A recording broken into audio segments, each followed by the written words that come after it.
सबसे पहले पत्री सर को प्रणाम और सभी हमारे मित्र जो साथी हैं जो आज इस प्रोग्राम में जुड़े हैं, सभी का स्वागत है एक बार फिर से। अभी हम संत बाबा जसदीप सिंह जी को बुलाने वाले हैं। आदरणीय संत जसदीप सिंह जी जगाधरी से हैं, जो कि ध्यान एवं सेवा के मार्ग में अग्रसर हैं।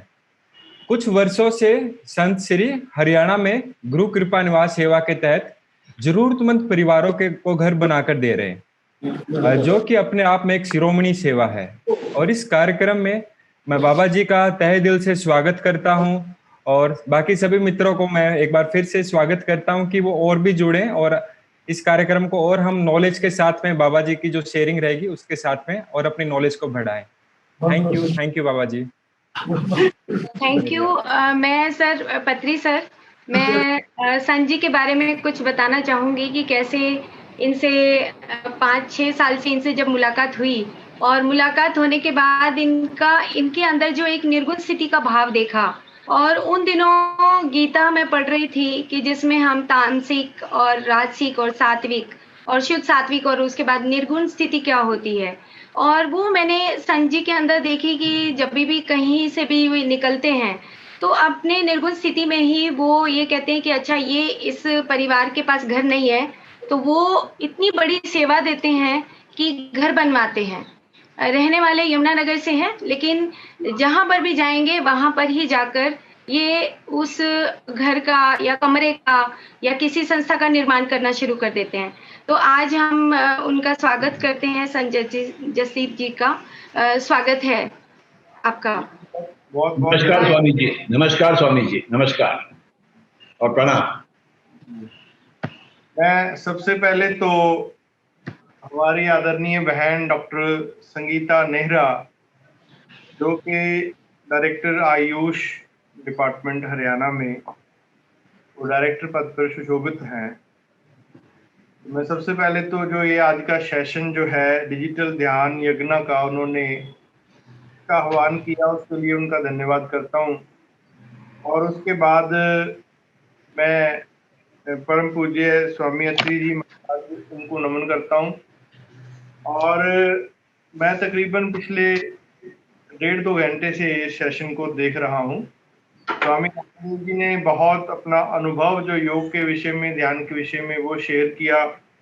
उसके बाद ज्ञानानंद महाराज जी ने उन्होंने भी अपना जो अनुभव है वो शेयर किया।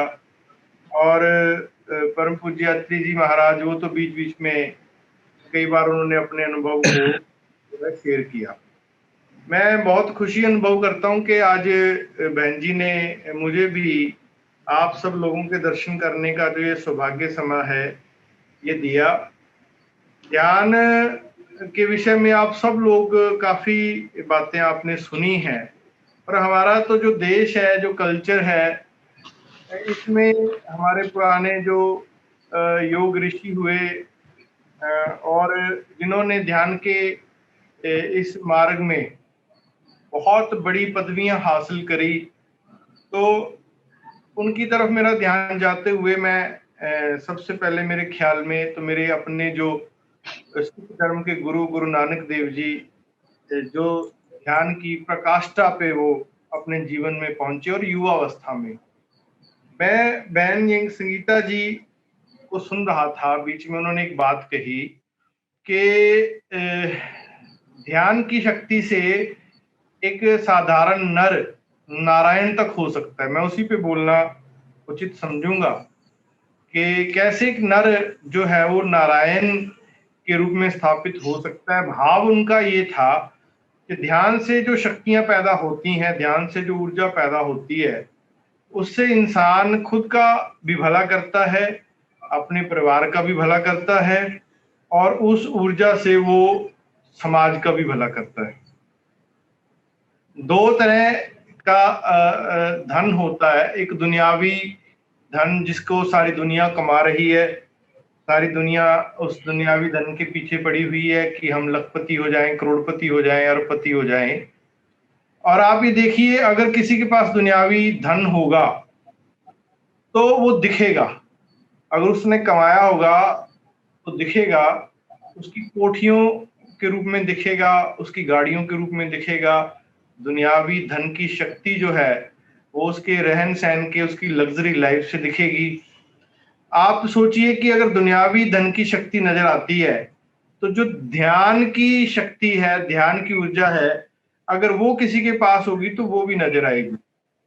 गुरु नानक देव जी ने अपने बचपन से और जवानी तक तकरीबन 14 साल 9 महीने पंजाब की धरती सुल्तानपुर लोधी, वहां वो गहरे ध्यान में उतरे और ध्यान की जो शिखर पर वो पहुंचे।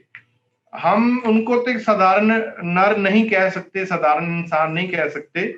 हमारा तो ये मानना है कि वो आप नारायण कला धार जग में परवरियो, ऐसा गुरु ग्रंथ साहब में लिखित है कि भी वो खुद परमेश्वर वो रूप धारण करके आए। पर अगर हमने तपस्या, ध्यान और योग साधना इस विषय की अगर हमें हमारे अंदर जिज्ञासा है, तो हमें उन लोगों की तरफ, उन अवतारों, ऋषि मुनियों से हमको प्रेरणा लेनी होगी।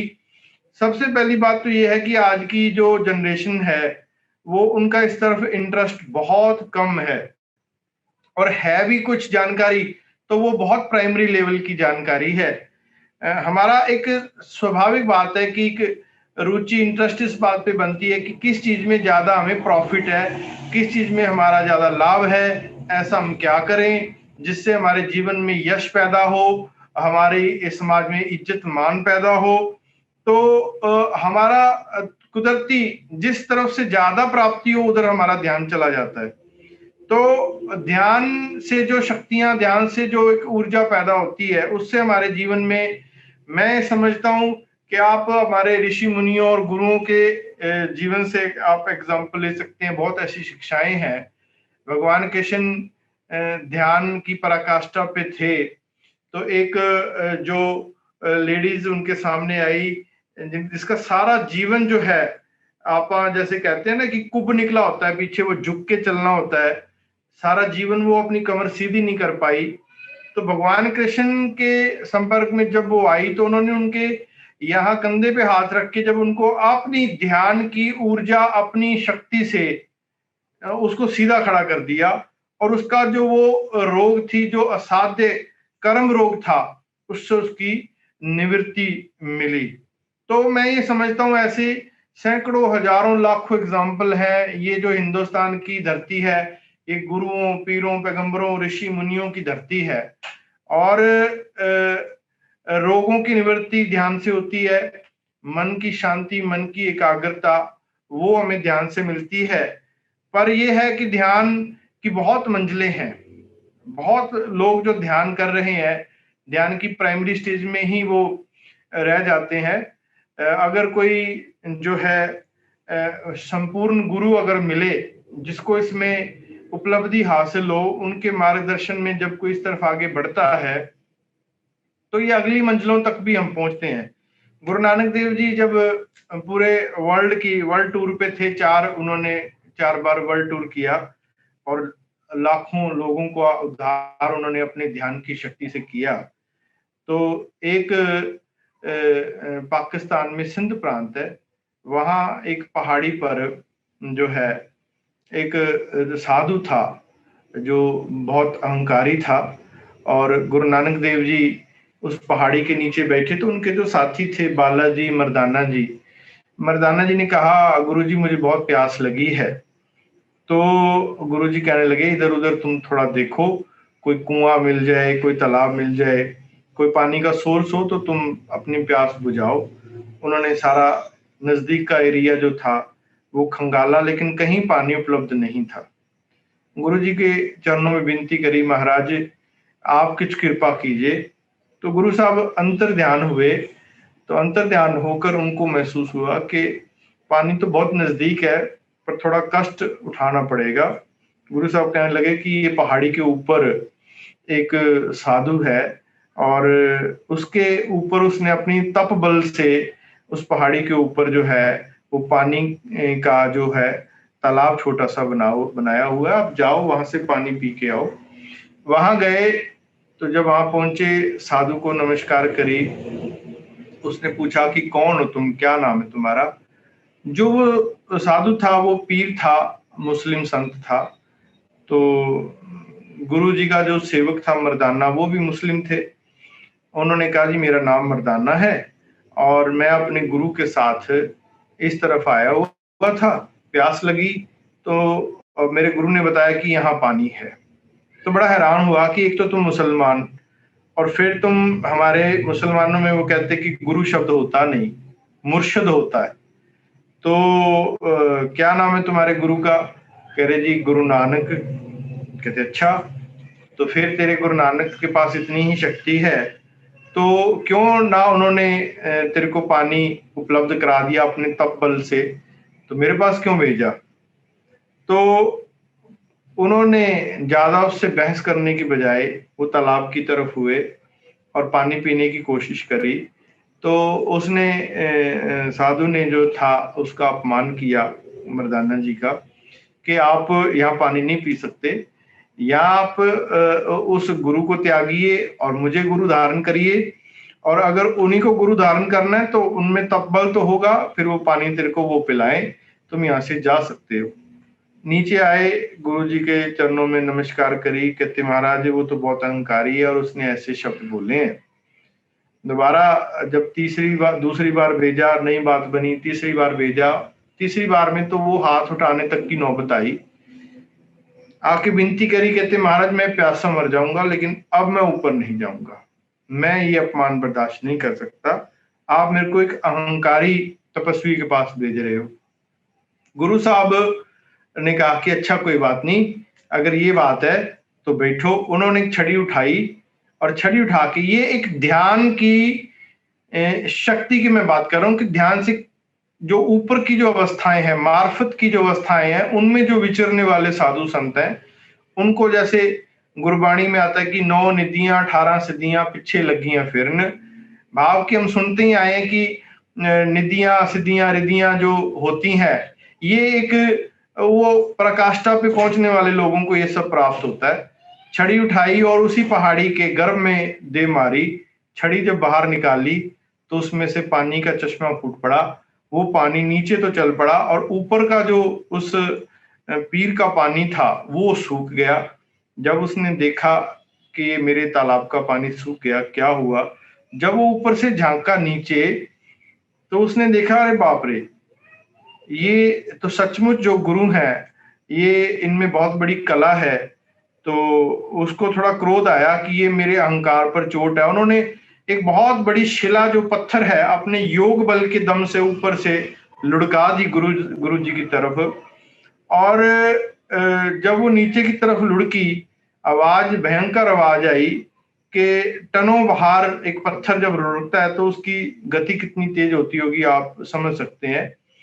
तो मर्दाना जी ने विनती करी, प्रभु उसने अहंकार में आकर आपकी तरफ देखी, कितना बड़ा पत्थर लुढ़काया है, आप यहाँ से उठ जाइए, नहीं तो हम सब इस पत्थर के नीचे, इस शिला के नीचे दब जाएंगे। और गुरु साहब बड़े मन बंद मुस्कुराते हुए उन्होंने उस पत्थर की तरफ देखा जो पीछे की तरफ से लुढ़कता आ रहा था, और अपने हाथ का जो इशारा है वो इशारा उसकी तरफ किया कि रुक जा। और वो शिला बड़े जो तेजी से चलती आ रही थी, वो जब हाथ के पास आई तो जो उसका गुण धर्म, पत्थर का गुण धर्म है वो बदल गया, वो मोम का रूप धारण किया। चंद सेकंडों के लिए जब हाथ के साथ स्पर्श हुआ, वो हाथ उस शिला के अंदर धस गया, और जब हाथ निकाला पत्थर वहीं रुक गया। आज सिख जगत का बहुत वैभवशाली, बहुत पूजनीय स्थान गुरुद्वारा पंजा साहब आज भी वहाँ लगा हुआ है। और जब वो उस पीर ने, उस साधु ने ये कला, ये आया मांगी तो वो मेरे से आपको पहचानने में हुई। जैसा डॉक्टर संगीता नेहरा ने कहा कि आप ध्यान की शक्ति से, ध्यान की ऊर्जा से नर से नारायण की पदवी भी आप पर हासिल कर सकते हैं। तो आप देखते हैं कि आज भी नारायण के दरबार पर नमस्कार होती है। पंजा साहब गुरुद्वारा पाकिस्तान में हजारों सिख जो है हर साल जाकर वहाँ नमस्कार करते हैं।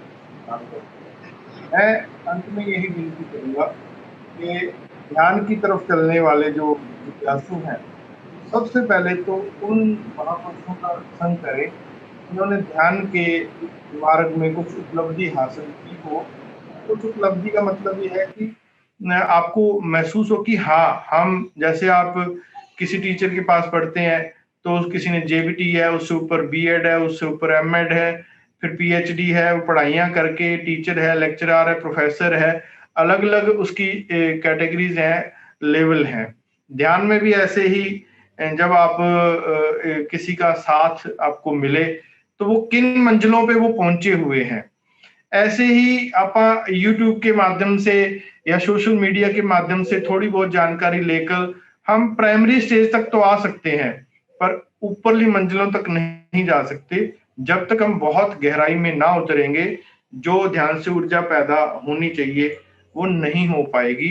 तो मैं कुछ ज्यादा ना बोलते हुए, क्योंकि आज के सेशन में योग के जो है गुरु स्वामी रामदेव जी, उन्होंने अपने बड़े शुभ वचन सुनाए। स्वामी ज्ञानानंद महाराज जी, गीता मनीष ने उन्होंने अपने विचार रखे, और अत्रि महाराज जी जो हैं वो तो शुरू से लास्ट तक जुड़े हुए हैं। मैं इन्हीं बातों से और इन्हीं विचारों से मैं आप सब लोगों को यही प्रेरणा दूंगा कि आप बहुत ऊंचाई तक पहुंच सकते हैं, पर इसमें एक निरंतर अभ्यास की जरूरत है।